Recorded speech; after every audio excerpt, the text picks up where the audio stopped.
ఇప్పుడు no cost cough syrup తో 60 రూపాయల విలువ గల ఇన్హేలర్ పూర్తిగా ఉచితం. దెబ్బకి దగ్గు జలుబు మాయం.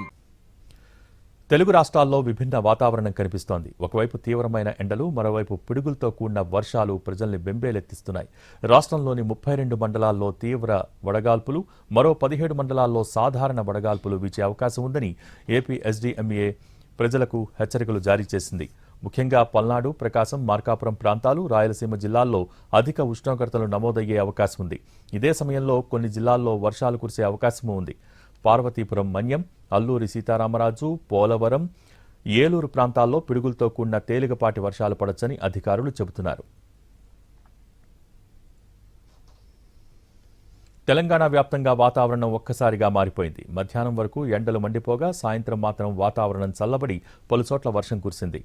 ఆదివారం పలు జిల్లాల్లో అకాల వర్షాలు కురవగా ఉష్ణోగ్రతలు సైతం అదే స్థాయిలో నమోదయ్యాయని తెలిపింది.